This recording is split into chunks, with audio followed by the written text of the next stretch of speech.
नमस्कार. आजच्या या विशेष विश्लेषणात तुमचं स्वागत आहे. आज आपण काही अत्यंत गुंतागुंतीच्या पण तितक्याच रंजक जागतिक विषयांचा वेध घेणार आहोत. हे असे विषय आहेत जे ऐकायला कदाचित थोडे तांत्रिक वाटतील, पण खऱ्या अर्थाने तेच आपल्या जगाला आकार देतात. चला तर मग थेट सुरू करूया. आपल्या आजच्या सादरीकरणाचे हे मुख्य विषय आहेत. आणि हो, लक्षपूर्वक ऐका, कारण शेवटी तुमची एक छोटीशी MCQची चाचणीसुद्धा असणार आहे. सुरुवात करूया आपल्या पहिल्या विषयापासून, ज्वालामुखी आणि त्यांचं वातावरणावरील परिणाम. आता बघा, ज्वालामुखीचं हे दुहेरी स्वरूप खरंच थक्क करणारं आहे. एका बाजूला ज्वालामुखीमधनं बाहेर पडणारे सल्फर डायऑक्साईडचे ॲरोसोल्स थेट सूर्यप्रकाश परावर्तित करतात आणि पृथ्वीचं तापमान कमी करतात, म्हणजेच जागतिक शीतीकरण. पण दुसरीकडे यातूनच बाहेर पडणारा कार्बन डायऑक्साईड दीर्घकाळ टिकणाऱ्या ग्रीनहाऊस वॉर्मिंगला, म्हणजेच जागतिक तापमान वाढीला कारणीभूत ठरतो. आहे की नाही मोठा विरोधाभास? आणि इतकंच नाही, हुंगाटोंगा ज्वालामुखीच्या उद्रेकात आपण पाहिलंच असेल, दाट राखेचे ढग थेट सूर्याची किरणच अडवून धरतात. यामुळे होतं काय, तर फॉर्मॅल्डिहाइडसारखी नवीन संयुगे तयार होतात आणि तिथली स्थानिक रासायनिक रचना अक्षरशः नाटकीयरित्या बदलते. थोडक्यात सांगायचं तर हे उद्रेक तात्काळ एका मोठ्या प्रदेशाचं हवामान पूर्णपणे बदलून टाकण्याची ताकद ठेवतात. आता वळूया आपल्या दुसऱ्या विभागाकडे, आनुवंशिकी आणि श्वानांमधील BOAS सिंड्रोम. तुम्ही सपाट चेहऱ्याचे म्हणजेच फ्लॅट फेस असलेले गोंडस कुत्रे पाहिले असतील, बरोबर?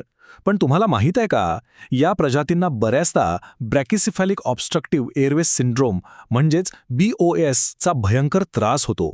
ही अवस्था थेट त्यांच्या अनुवंशिक आणि अरुंद नाकपुड्यांशी जोडलेली असते, ज्यामुळे त्यांना श्वास घ्यायला प्रचंड अडथळा निर्माण होतो. पण मग यावर उपाय काय? तर सर्वात प्रभावी आणि वैज्ञानिक मार्ग म्हणजे जबाबदार निवडक प्रजनन किंवा सिलेक्टिव्ह ब्रीडिंग. भविष्यातील पिढ्यांमध्ये हा आजार पूर्णपणे टाळायचा असेल तर निरोगी श्वासोच्छ्वास असलेल्या कुत्र्यांचीच निवड करणं आणि त्यासाठी कठोर निकष लावणं अत्यंत गरजेचं आहे.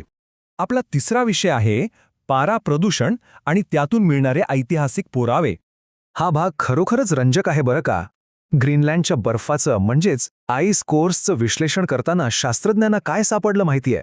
त्यांना चक्क वातावरणीय पारा साठ्यांचा सलग 12,000 वर्षांचा अखंड ऐतिहासिक विक्रम सापडलाय.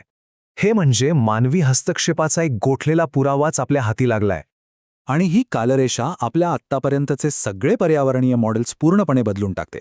यातून हे सिद्ध होतं की मानवामुळे होणारं पारा प्रदूषण हे काही फक्त आधुनिक काळातलं नाहीये. युरेशियन कांस्य युगात म्हणजेच ब्रॉन्झ एजमधल्या विशाल खाणकामाच्या वेळी आणि सर्वात जुन्या नोंदवलेल्या घोडेस्वारीच्या स्थलांतरासोबतच या प्रदूषणात मोठी वाढ झाली होती. प्रदूषण ही समस्या किती जुनी आहे हे यावरून स्पष्ट होतं. चौथा विभाग, भूराजकारण, जागतिक ऊर्जा सुरक्षा आणि त्याचे धोके. आता आपण एका अत्यंत महत्त्वाच्या भौगोलिक स्थानाबद्दल बोलणार आहोत, हॉर्मुझची सामुद्रधुनी, स्ट्रेट ऑफ हॉर्मुझ. हा मार्ग म्हणजे प्रचंड मोठ्या आशियाई अर्थव्यवस्थांना पश्चिम आशियाई तेलाचा पुरवठा करणारी एक अंतिम भूराजकीय झडप किंवा चोक पॉइंट आहे. जागतिक ऊर्जा सुरक्षेसाठी हा एक अत्यंत नाजूक टप्पा मानला जातो. आता कल्पना करा, जर या चोक पॉइंटवर काही व्यत्यय आला किंवा नाकेबंदी झाली तर काय होईल? यामुळे भयंकर जागतिक ऊर्जा संकट निर्माण होऊ शकतं. आयात करणाऱ्या देशांवर कठोर निर्बंध लादण्याची वेळ येते आणि वाढत्या बिलांची पूर्तता करण्यासाठी त्यांना आपला डॉलर आधारित परकीय चलनाचा साठा वेगाने रिकामा करावा लागतो. कोणत्याही देशाच्या अर्थव्यवस्थेवर याचा किती भीषण परिणाम होऊ शकतो हे वेगळं सांगायला नकोच.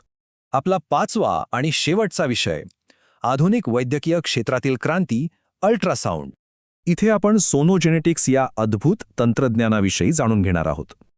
हे तंत्र मानवी ऐकण्याच्या क्षमतेच्या अगदी पलीकडे जाऊन काम करतं. यात विशिष्ट अल्ट्रासाऊंड फ्रिक्वेन्सीचा वापर करून कोणतीही चिरफाड किंवा शस्त्रक्रिया न करता थेट मज्जातंतूंच्या क्रियाकलापांवर अगदी सुरक्षितपणे नियंत्रण मिळवता येतं. ही प्रक्रिया ऐकायला जितकी गुंतागुंतीची वाटते तितकीच ती भन्नाट आहे. यामध्ये तज्ज्ञ आधी एका न्यूरॉनमध्ये एक विशेष मेकॅनोसेन्सिटिव्ह जीन जोडतात आणि त्यानंतर बरोबर 43 मेगाहर्ट्झच्या अचूक अल्ट्रासाऊंड पल्सद्वारे तो जीन अतिशय अचूकपणे ॲक्टिवेट केला जातो. या अचूक तंत्रज्ञानाचा सर्वात मोठा फायदा म्हणजे काचबिंदू ग्लॉकोमासारख्या आजारावरचे सुरक्षित उपचार. याद्वारे डोळ्यातील दाब यशस्वीरित्या कमी करता येतो आणि खराब झालेल्या ऑप्टिकल नसांना पुन्हा उत्तेजित करता येतं. थोडक्यात सांगायचं तर कोणतीही शस्त्रक्रिया न करता रुग्णांची दृष्टी पुन्हा मिळवण्याची एक फार मोठी आशा यातून निर्माण झाली आहे. आता वेळ आहे आपल्या अंतिम विभागाची, मूल्यांकन म्हणजेच ज्ञान चाचणी. बघा, ज्वालामुखीच्या विनाशकारी राखेपासून ते थेट आपल्या मज्जातंतूंना नियंत्रित करणाऱ्या सूक्ष्म ध्वनिलहरींपर्यंत हे जग खरोखरच अत्यंत अदृश्य आणि गुंतागुंतीच्या शक्तींनी चालवलं जातं. आज आपण या सगळ्याची अतिशय वेगाने पण सविस्तर माहिती घेतली. पण आता खरा प्रश्न हा आहे की ही सगळी माहिती तुमच्या लक्षात राहिली आहे का? चला तर मग हे पाहण्यासाठी थेट आपल्या MCQ चाचणीकडे